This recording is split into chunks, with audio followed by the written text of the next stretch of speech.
Hello, everyone. Welcome to this month webinar. We're going to be talking about Inventory 101. Again, my name is Dewan. I will be hosting our webinar for today. Tell you a little bit about myself. I am a trainer here at CenterEdge Software. I've been here going on 4 years now. I feel as though I have a very unique training style. I always try to take the people that's going to be touching and using the software in consideration. Anytime that I'm trying to do any type of training or, help you guys editing and modifying your particular POS, I try my best to keep your cashiers and the management and everyone that's going to be touching the POS in mind to try to keep it a very easy, simple process for them. Same thing with from your customer standpoint. I want your customers to actually have an enjoyable experience and they can feel so they have confidence in knowing, what they're buying. It makes sense when they're going through that flow like on online purchase sale. So no different from also the inventory. The inventory control is something that a lot of people they don't take advantage of in CenterEdge. It's just like they don't really know that we can do it. Some people, they don't like the fact that, they feel so they can customize a couple of things of the way that they would want to, do ingredients and different things like that. Hopefully this webinar is going to introduce you in ways and get you start to think about ways that you can do inventory control inside of your part. Now, we're going to go ahead, we're going to start with opening up Manager Console here, and we're going to go into Inventory and then Item Maintenance.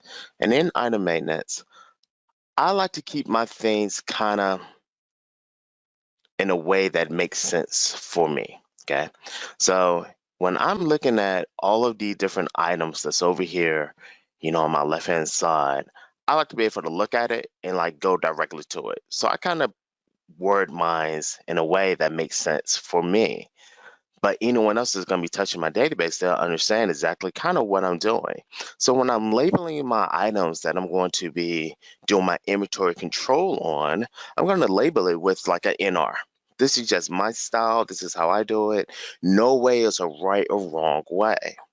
I can tell you if you do it this way, you will not be able to like kind of upload a DPL because your DPL is not going to come in with an NR and then they're going to label it hot dog buns. So, but a lot of our clients don't upload a DPL. It is kind of challenging. The format has to be perfect. If you guys do have questions throughout this webinar, please go ahead and feel free to ask them in the comments below. And we'll try to answer as many of those as we can. The ones that we cannot really answer on the webinar, we'll try to reach back out to you, via email through a training section. But when I'm creating that item, so this is my hot dogs. So when I'm going to then I'm selling a hot dog, I need to know how many hot dog buns is going to be coming out of my inventory. How many hot dog franks is going to be coming out of my inventory. If I wanted to figure out, I wanted to add also the paper boat, I could add that too if I wanted to. I don't see a necessary reason why I would, because I mean, they get thrown away and used for lots and multiple different things, but I could if I wanted to. So now let's talk about when I'm going up and I'm adding an inventory item, something that I plan on doing inventory control on. I'm going to make sure I hit this checkbox here, audible inventory. This is a huge myth, I think, that goes around in CenterEdge that I heard from multiple people. And they feel as though in order for us to track the sales, in order for us to track, this particular item, we must have this audible inventory checked for anything and everything. And when I'm looking at some people's databases, like I went through and I like check a 1 hour jump. And I made that 1 hour jump by audible inventory because I want to track it. That's not going to track it in the sense of what you're thinking, okay? So when I go in and I have my audible inventory check, you're going to get a new unit up here. You're going to get a new tab, and it's going to be referenced as a unit. So I have my hot dog franks in. I go in, I check it as a audible inventory. I get my units up here. I'm going to cancel that, and then I'm going to go back into it. So next, I have no details unless I want to set up a way that I want the software to kind of pre-make me a PO, and which we can talk about that. This is going to be almost like a part one series on the inventory. Inventory is pretty large. It's lots of different aspects to our software that we can do a lot of different things with our inventory control. So if I really need and wanted the software to go ahead and pre-make me a PO, I can to have that emailed off or printed off or whatever, I can actually build to my levels from there. In my units, this is where a lot of people they get kind of confused at. It's like, what is this? So our units, this is going to define how we're going to sell and or slash use this particular item. So the units, we have some that's already pre-made. So you have your counts, you have a length, you have a volume, and you have weight. But you're not limited to this type of unit types.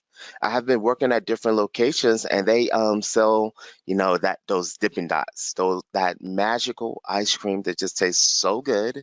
Dippin' Dots, okay? So Dippin' Dots, when you buy your Dippin' Dots, that's all done in grams.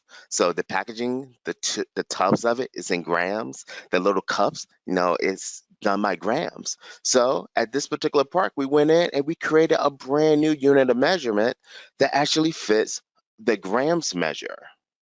At another location, we didn't have anything to really get down to like the real fine details for as like a tablespoon of olive oil for their pizza crust.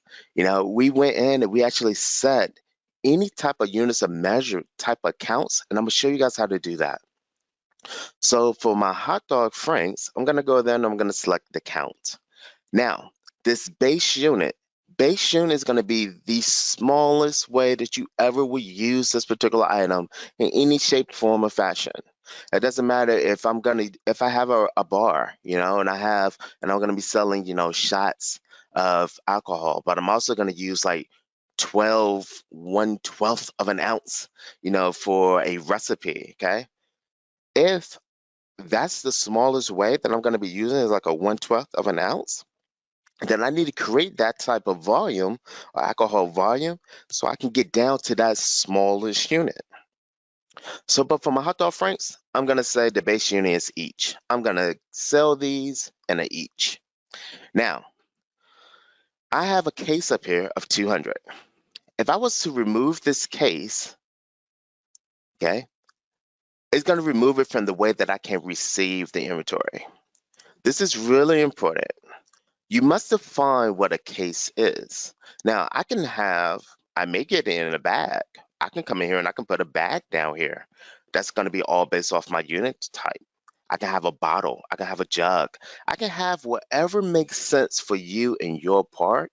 When you receive that inventory, we can actually customize it to actually tailor you and what your needs are. So in this case, I'm going to say I received 200 francs and maybe I get two bags of this, right? So I get 100 francs per bag. But in the entire case, I receive 200. So now when I go into my receiving unit, I can receive it by the case. I can also do my audits by the case. Now, the biggest thing also that I see a lot of people, they're like, well, we want to count it, we're going to count it by either the each or something like that, or by the bag, or by the gross, or by the dozen. You most definitely can do that. I personally like counting mines the same way that I receive mines. Because if I receive multiple cases of this particular item, I want to be able to walk into my freezer or walk into wherever I have that particular item stored and just count how many unopened boxes that I have. And the software is going to allow you to be able to put that particular number in the software, and it's going to do all the counting for you. But I'm also going to have a spot where I can put my base unit, so my eaches. So let's say I have, 3 cases in the freezer and I have, just one bag of 100 in my fridge. I can go ahead and I have 3 cases and I also have 100 eaches in the software. That's how I'm going to be doing my audits. Now, next, when I'm doing inventory control, I always want to go in and I want to add a vendor. It's really important. The way that because I'm using this vendor for multiple different things. When I do my counting, maybe I want to count all my inventory based off of my vendor. You know, I'm going to show you a couple of other places. Like you also have this inventory class where you can come in, you can class your items, and you can set up like multiple, you know, definitions of like description of where your classes is going to be. I can also come in and I have a bin and a shelf number. So this will come in really handy when it comes to, hey, I know I keep the hot dog franks in the cooler, on shelf number 3. No, so now when anyone's doing inventory control, you can tell them exactly where to go look for that particular item. So next, my vendors, I'm going to go ahead and add that vendor. So I'm going to say, you know what, I get this from Costco, and I can say what I typically pay. It's not necessarily saying that that's what it's always going to be. So, um, but let's say on average, it's about 23 bucks. Now, let's say if I have like a US Foods or Gordon Foods or Graco or whomever that I actually get inventory item from. I have another site that they use this a lot for their birthday parties. They keep everything local. So there's a local bakery that actually bakes all of their goods. So we put them in as a vendor. So now I can actually just send off a PO for how many different types of items that I need for that vendor for my upcoming birthday parties for the weekends. And this is a way that we can actually track all of that for them in their system. I can also add that stock number. So if I'm going to email this out to, let's say, my vendor, they do everything electronically, I can put in the stock number of the hot dog franks and it will provide it also on my PL for me. I can also add notes about the particular item. Okay. So next, once I have all of my items marked, like in some shape, form, or fashion. Now, I make all my ingredients. I came in and I created a category and I label it ingredients. I also have a subcategory, ingredients. I still must have a category and subcategory for all of these type of items. So because I must have that, I just make it very simple. So if someone's looking at a report and they see a whole bunch of ingredients, they know that's the ingredients. Those are the things that we're going to be tracking for our inventory purposes. So let's talk about our units and how we can kind of customize these guys and kind of make our own. So we're going to exit out of here, and then inside of unit of measurements, this is where I can come in and I can predefine and create my own style of measurements. When we're looking at this count, or let's look at something different. Let's look at volume. So when I'm looking at this volume, I have bottles, and I have bottles, cans, cases. But now I also have my what we call is define. So I know I can base everything on a liquid volume measure from a 1/4 ounce, which is going to equal 1. An ounce equals 4, and so on and so forth. So by me saying per item, I am, and leaving these up here blank, now I can control how much a bottle actually contain, how many, whatever my base ounce is going to be. So let's say if I say ounces, and I have a gallon of it, I can go there and put 16 ounces because that's how I'm going to be receiving it. I can come in and just simply, I want to add another one, and I just call this, let's see, let's do a cups. So I can say cups. Add me another unit of measurements. So I may have, my case.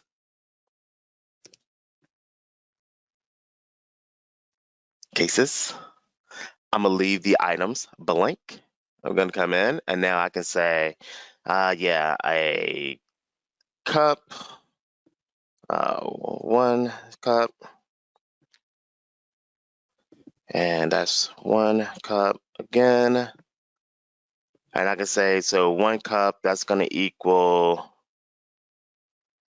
36 teaspoons or 12 tablespoons. I mean, 16 tablespoons, 48 teaspoons, something like that. I don't know. I'm not a chef. But we're just going to equal that to 16 tablespoons. So now, if it was me also, what I'm going to do is I like kind of labeling mine in a way that I know that if it is truly 16 tablespoons, um, then I'm going to kind of put that there. So when I'm looking at it as a marked item, I can have that as a point of reference. Because my number one goal is also to be able to take anyone that's not a chef like myself. I am not a certified chef. But they can go in there and they're going to be helping you guys do the inventory. They can look at that. They know, okay, so about 16 tablespoons is going to also equals 1 cup. And I like giving that point of reference. Or I can also say that a cup also equals 8 ounces. I can do things like that. So now they have some type of context of what it is, you know? So I can also say, that I can go all the way down and say like, um, three-quarter cups is going to equal, 6 ounces, 12 teaspoons, and I can go all the way down to like my 1 ounce, which would be like 1/16 cup. And I think it's like 5.5 ounces or something like that for as, measurements. But I can add any type of measurement in here that I would like to have. So next, let's talk about how we're going to take your database, though, and how we should go in there and start the process of cleaning things up and trying to figure out how to get the reporting to actually work out in your favor. The first thing we're going to need to do is actually, more than likely, is do cleanup. So what I recommend is to go in and create you a new audit. So you're going to just do your new audit. I'm going to call this test. And so I have 3 different ways that I can do an audit. I can do a blind method where, I'm not really showing anything. I can do hey, I'm going to show my quantity on hand and I'm going to enter every one of my counts. Or I can show my quantity on hand, I'm going to enter only the difference. I'll give you an example where we do kind of downstairs in our bar area. We do 2 alcohol audits every week. We do one on Monday, we do one on Friday. So the one that we do on Friday is more than likely is going to be, hey, just show me the quantity on hand. I'm only going to enter the difference. Because the one that we did on Monday, between Monday and Friday, that much alcohol hasn't been consumed. Now, the one that we do on Monday, especially over a very busy weekend, we're going to show the quantity on hand, and I want to enter all my counts. Because more than likely, I should have a difference amongst all of my different style alcohol usage. But I'm just going to say next. I leave everything checked. Next. I leave everything checked again. Next. I'm going to select all vendors and I'm going to hit next. And what this is going to do, we're going to hit next again. Next. Finish. What this is going to do is it's going to print off your sheet. This is how we actually do our audits and when we're doing our accounting. But for the ones that has been using CenterEdge for a while, first we got to clean up some of the things that we got going on, and habits that we have already created. We need to clean all that up. By us cleaning that up, we're going to get a list and it's going to show us, hold on, I think it popped up on my other screen. Give me a second. There we go. It's going to show us everything that we need to start cleaning up.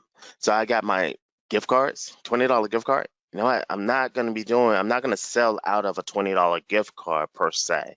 Yes, you could do inventory on your cards.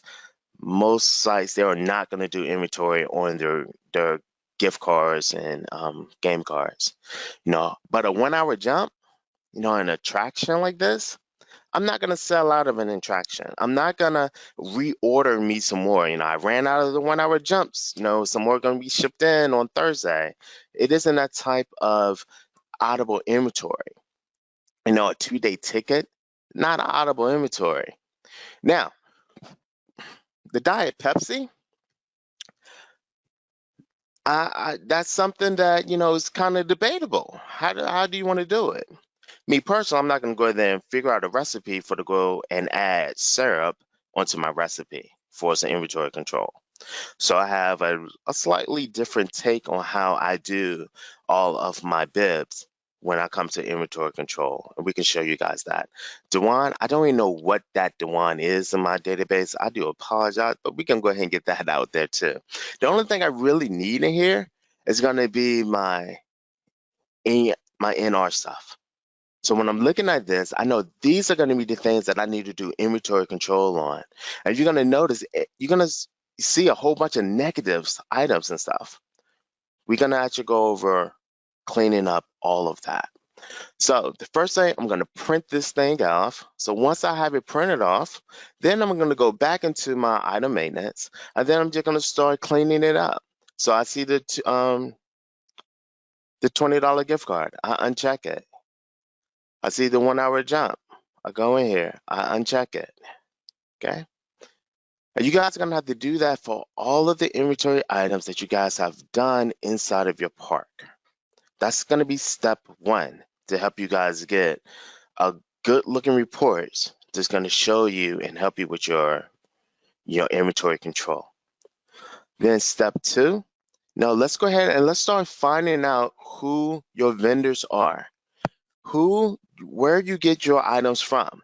Now, to me, it doesn't matter. If I got Amazon, I can have like the local Target down the streets. I can have, my Cisco. If in a situation where, you know what, I buy this particular product, my marinara sauce from US Foods, okay? But now I have a huge party and I just ran out of marinara sauce.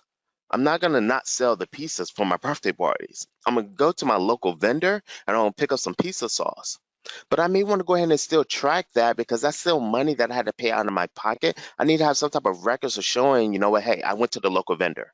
So if you do have a local vendor or a local grocery store or something like that, add them as a vendor as well.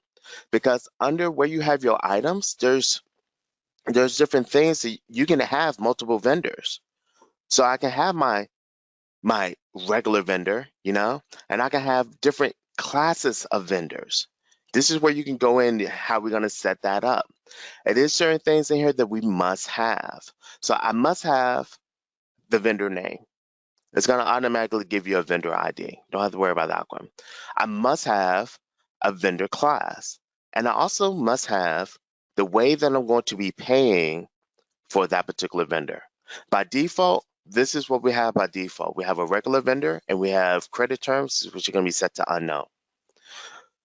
To make those changes, so let's say if I know that I have, so we're going to look at vendor class, okay? So I have a preferred vendor, I have a regular vendor. I can come in and I can just simply add any type of vendor that I would like to have. For my credit terms, I can go ahead and define how do I pay this particular client vendor. Do I have a net 30 set up with them? Do I have a net 90? Do I just pay them with my Visa? I can go ahead and just set how I pay that particular client. So now when we're back in vendors, the more this information, especially about this contact that you can get, the better it's going to be. For your reporting, it's all about, with CenterEdge, your reports is only be as good as the information that you put into it. Okay, so the more that I can put in, let's say if I have a primary contact at, I don't know, redemption, my redemption, wherever I get my redemption stuff, I can say I have a primary contact person, and I told them, hey, I'll be shooting you an email with, a PO for everything that I think that I'm gonna want to get. Okay. I can go ahead and have that primary contact name, their telephone number, their email address, all this good stuff filled out. I can come in and I can select, if they're a preferred vendor or not. I can set, how I pay them. Maybe they have my credit card or whatever on file. Maybe I have a credit limit with them. I can go ahead and set all that information with them. I can add notes. So now when I go in and I create that PO, it will automatically have all that information. and then we can go ahead and just have it sent to them. So let's look at that process real quick of what that PO purchase order look like. So first, let's make sure that we have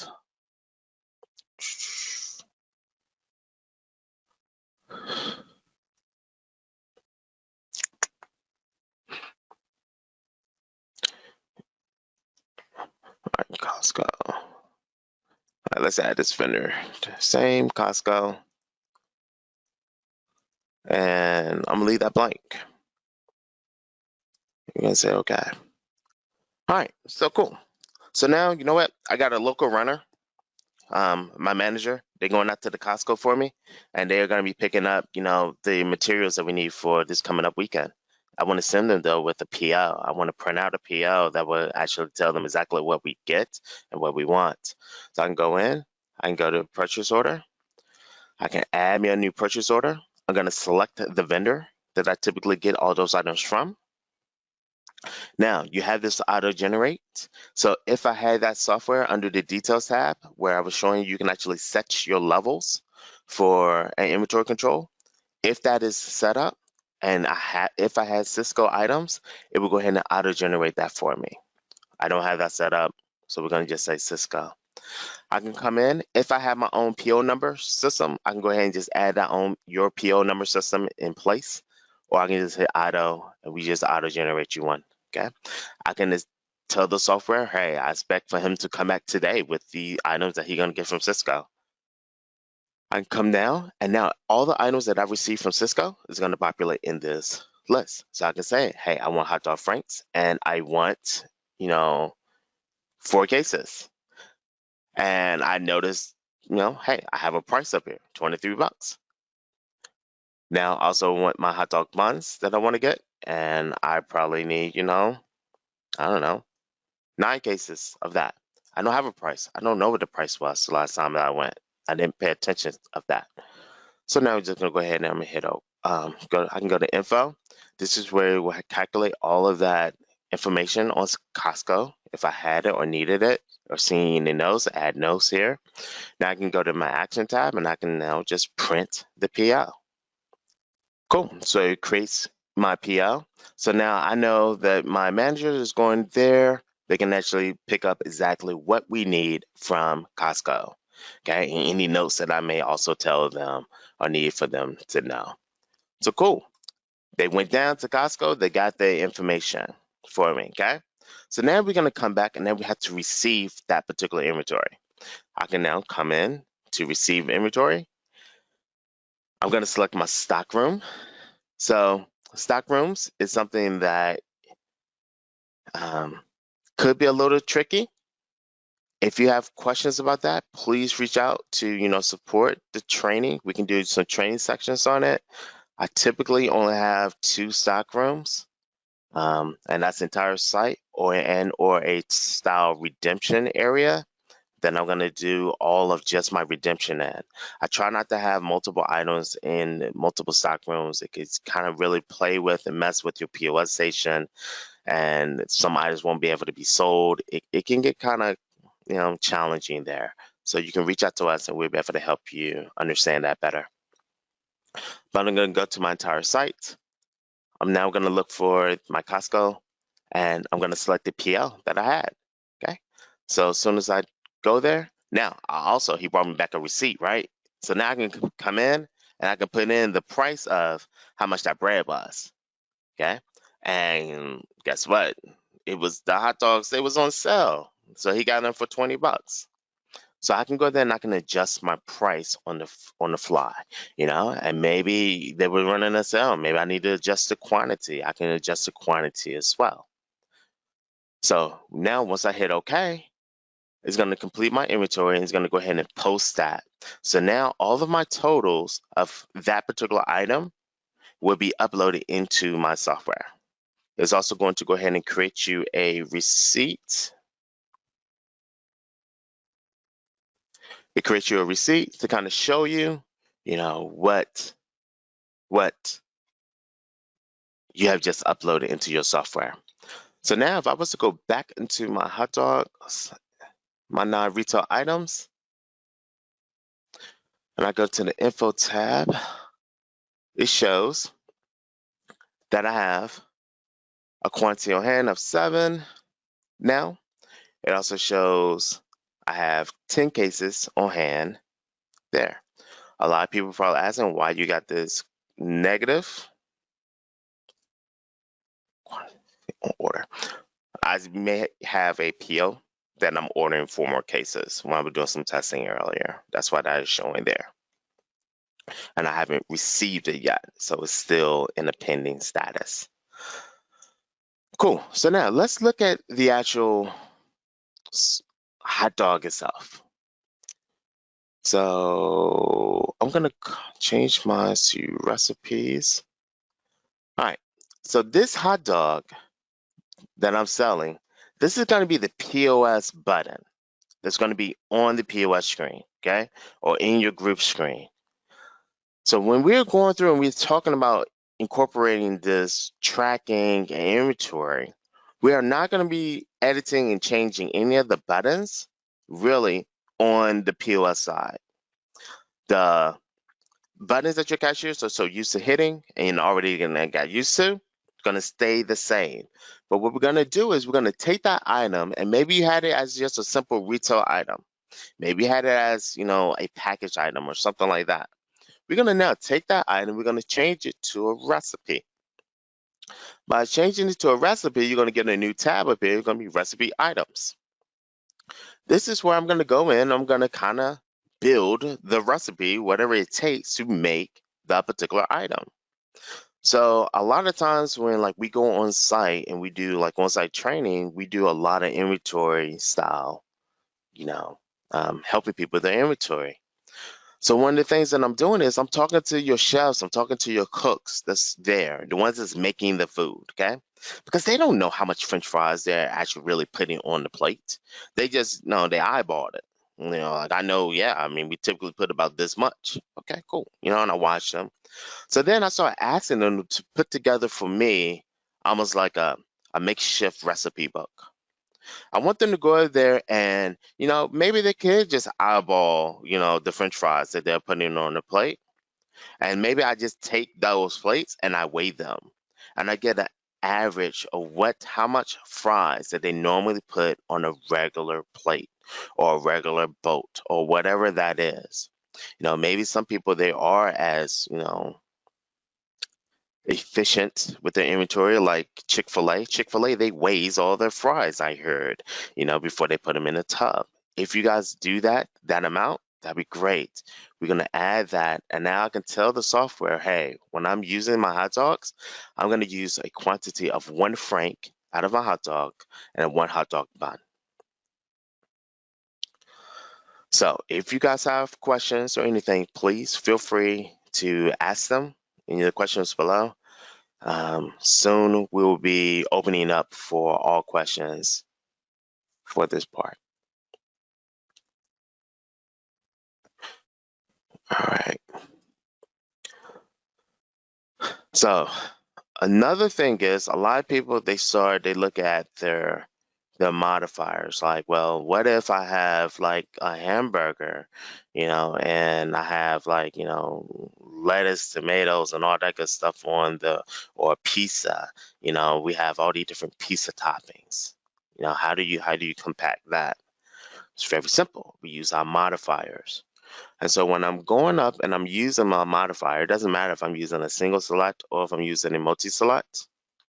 When I go into the modifier, and so this is a pizza topping that I have. I haven't added in all of these ingredients, but we're going to pretend, that the Philly stick and cheese, that is actually going to be that non-retail item. Let's call it hot dog franks. Okay, so we're going to say the hot dog franks. Maybe they want to put hot dog franks on the pizza. Cool. So we can come in. I'm going to take off that NR in front. So the button itself will look, let me change that size real quick.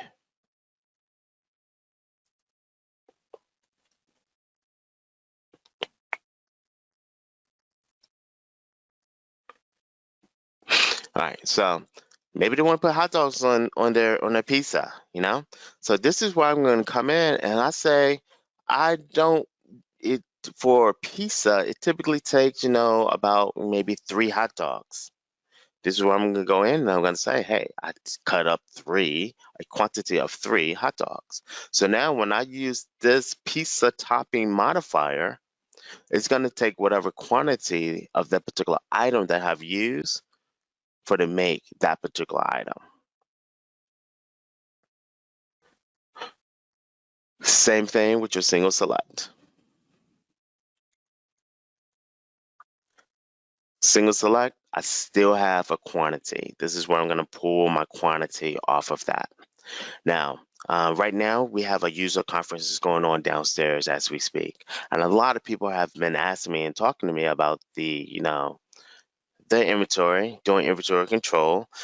And one part, they had a question like, well, our pizza dough, we actually make our pizza dough. We have a recipe for the pizza dough. So CenterEdge, what we cannot do is we cannot use a recipe to put inside of another recipe. So that will hinder you the way that you are thinking about, trying to do it that way. There are things that we can do. And if you need us for to really explain that, please jump on the training call. We'll show you how we combat a lot of those concerns, because I know a lot of you guys have your own secret sauce that you guys make, that people sell, which is, it's going to be a recipe. You guys have, the pizza doughs and lots of different, I done ate at a lot of y'all places. Y'all got some really good food. So I see some of the love that you guys put in that food. So we can most definitely help you guys tailor your software that would fit your needs. So I don't know if we have any questions out there, but right now is a great time, a great place for to go ahead. If you have questions, please feel free to go ahead and ask those questions.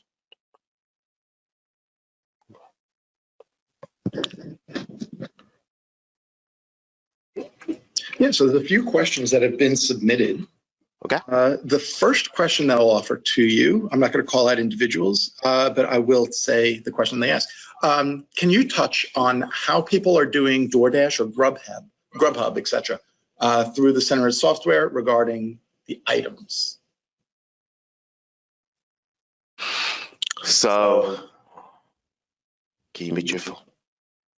So, in CenterEdge, we do not have, let's say, a integration yet with those particular programs.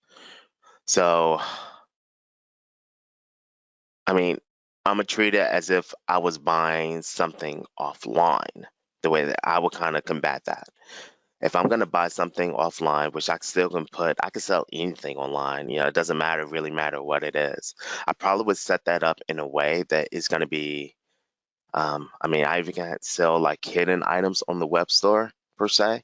So I can set it up where I'm giving people a link where, hey, we have one part, they got these really good fries. They got really good French fries. Like on the pier, you go out to the pier just to buy fries, and there's long lines, right? So they could sell those fries online, French fries. And we could treat it, just like any type of will call where I'm gonna go out and I get the order, I can see the order. You have your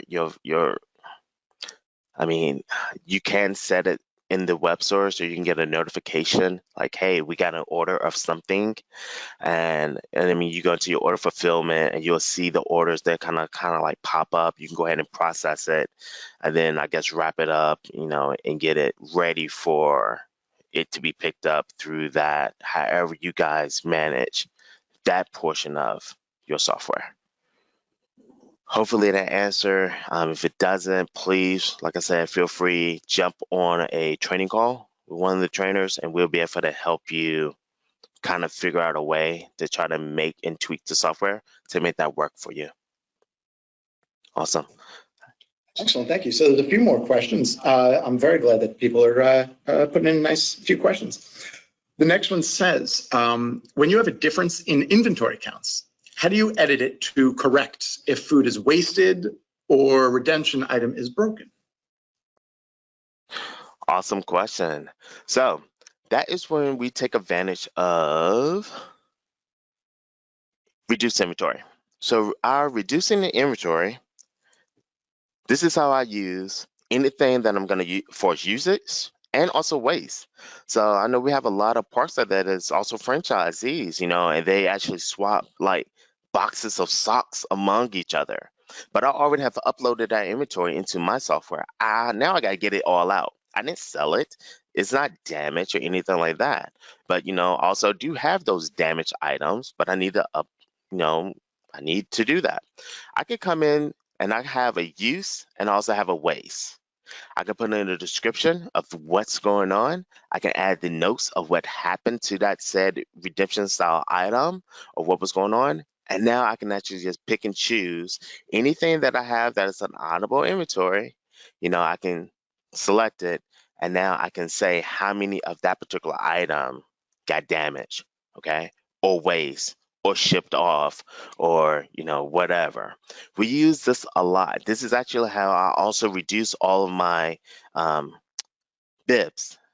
So I kind of train the people to, we have a piece of paper on the wall by the bibs when they're changing them out. If you change out one, just mark it. All that you want you to do is just mark it on the calendar. We swapped out the Dr. Pepper. Okay. So then at the end of the week or end of the month or whenever, we just go there, we just grab that sheet, we come in here and we actually do a use inventory and we just reduce all of our bibs that way. That way I don't have to rely on a syrup versus carbonation, recipe, people like me that don't want any ice in their drink versus people like my daughter, she wants the whole cup full of ice. So that's going to be how we use and reduce that inventory. Great question, though. All right, it looks like there's at least one more question, one for right now. Oh, good. Looks like a few more are coming in. The next question that is asked is, are there specific vendor reports relative to their credit amounts or credit time limits? Something about 30 or 90 day.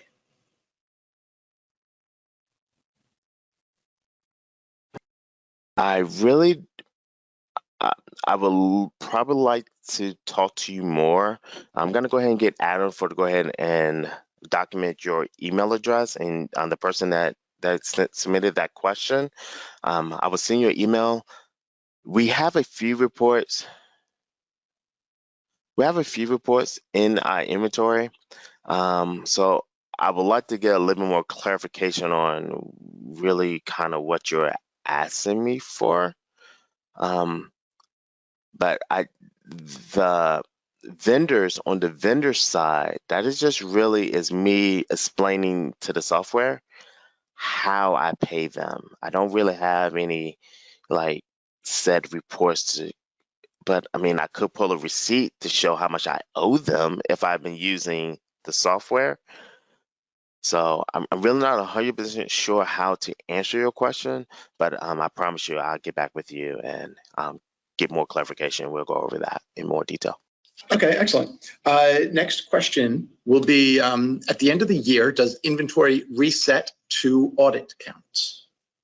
Unfortunately, no. So a lot of people do not use inventory control. So we do not put any type of hindrance or or anything like that, restrictions on that where it's gonna like automatically reset because you hit this particular day.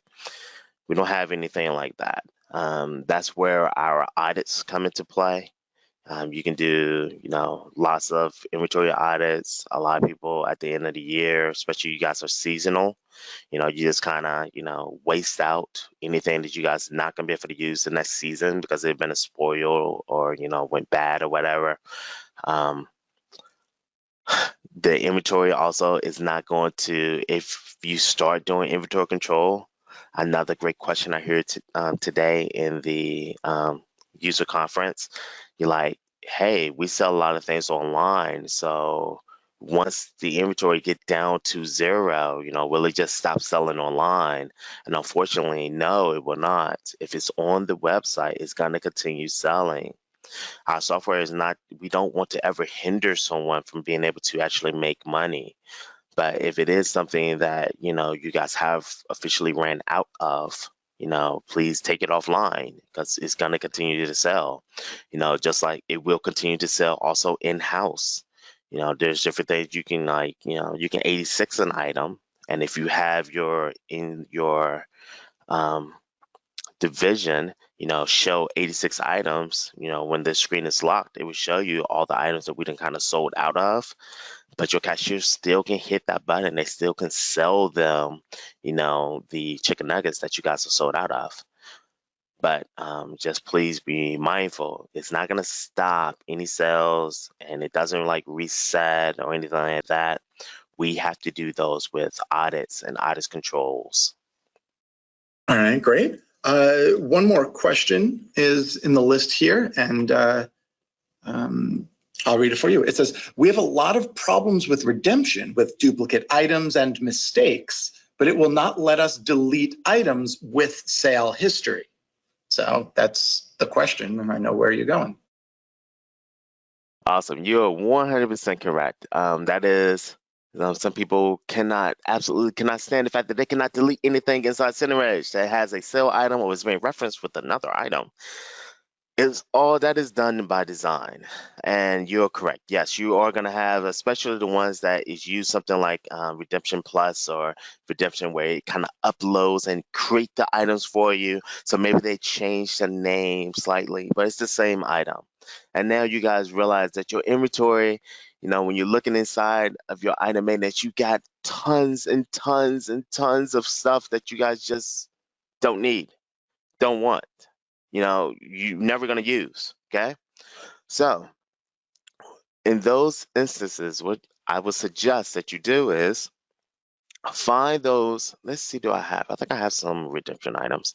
So I go into and I'm looking at my redemption, and I see, I got these items, and let's just say if these two were the same, and, and I really don't want this ball, this clear, so, and I have 2 or 3 of those. I'm going to go in and I'm going to just set it to a retired, suspended, or undecided status.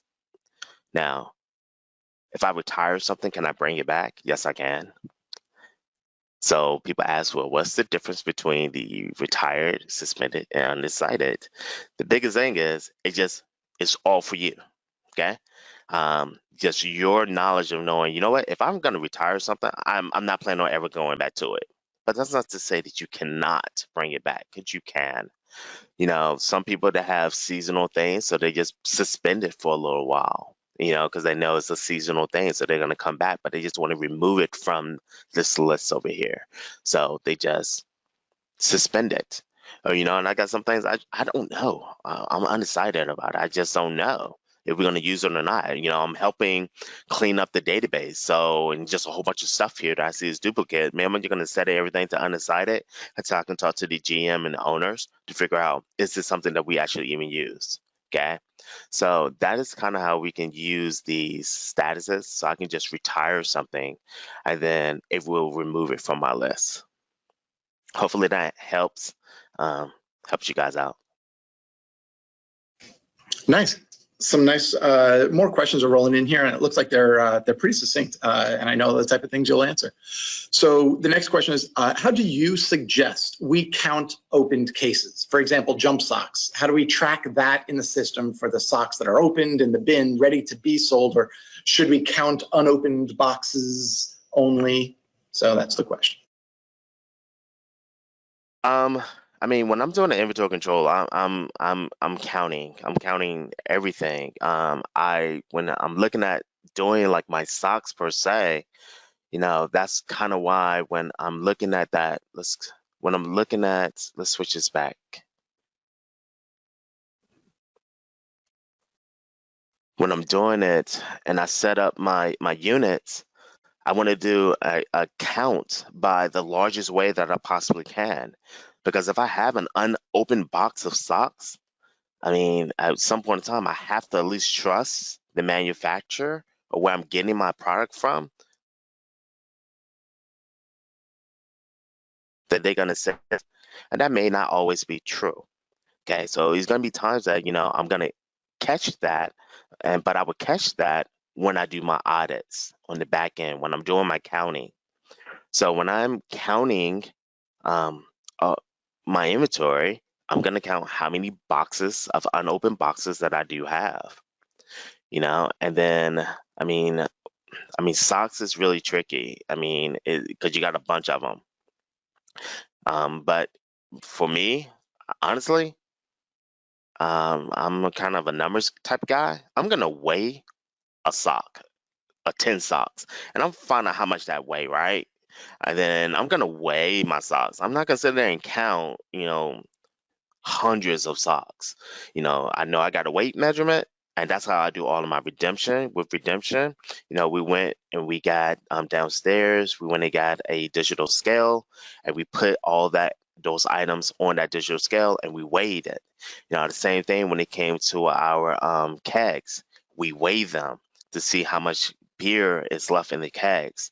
I'm gonna weigh socks also. It's just so many. I'm gonna just trust and believe in the math at that point in time versus, but we have some people, they actually count every single sock. I think that's a lot, but you most definitely can do it. Hopefully that helps. Awesome, great suggestion. The last question that looks like we have here is, why do items still show up on inventory sheets after you retire them? They also still show up in the products from the vendor. Is there a way to make that not happen? That is another one, but that one is really, that's more of a developer. That's one of those things we're gonna have to ask the development team. I haven't figured out a way to kind of not make those items kind of show up in those areas just by retiring them. But yes, you are 100% correct. I believe if you go through and you take off the vendor, yes, it will not show up under the vendor list at that point in time, unless you're looking at a date and time that that item was with that vendor. But I believe that's going to be one way that you can combat it, but that's really more or less a product development style question. That's a functionality of the software. But awesome. Well, I do want to say that was all great questions. Great questions, great, session there. If you guys have any questions about anything, you want more help on figuring out your inventory, you want to start doing inventory, please feel free, reach out to us. Support, they can answer some general questions. I'm sure they can be able to help you. If you have a lot of in-depth questions, please reach out to the training department, and we can most definitely see what we can do to help assist and get you guys inventory and tracking on point, so you can be able to pull those reports that's going to be very helpful in your day-to-day and operation of your business. Hopefully this helps. If there's any ideas or anything that you want to know more about and would love to know, please always just hit us up in support and also training, and we'll be able to see can we do a webinar about those as well in the future. Thanks, guys. We'll talk to you soon.